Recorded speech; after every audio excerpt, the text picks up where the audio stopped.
আর আমিও চিন্তা করতেছি, কয়েকদিন ধরে আমি বলতেছি হতে পারে আমার শাহাদাতের কারণ এটাই হতে পারে। গোপন স্লোগান চলতেছে, অদ্দাহুম রব্বুহুম। সূরা অদ্দোহা নাযিল হওয়ার আগে মক্কায় ডেলি মিছিল হতো, সকালে দুপুরে বিকালে, বাচ্চা পর্যন্ত মিছিল করতো, অদ্দাহু রব্বুহু, মুহাম্মদের রব মুহাম্মদকে ছেড়ে দিছে। কেননা অনেকদিন ওহী বন্ধ ছিল, তারপরে অদ্দোহা নাযিল হয়েছে। যে কোনো কারণে ওহী বন্ধ ছিল। শানে নুজুল দেখলে পাবেন আপনারা, খোলার সময় নাই।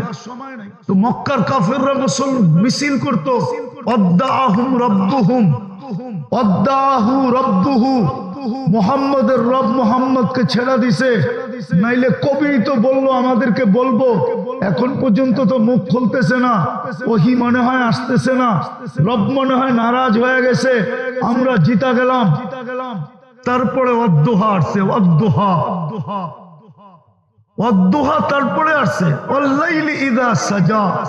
বন্ধু, আপনার চেহারার কসম, আপনার কালা জুলফের কসম,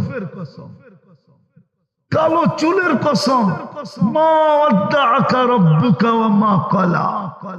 আমরা তো পরীক্ষা নিতেছিলাম বান্দররা কি করে, আপনার রব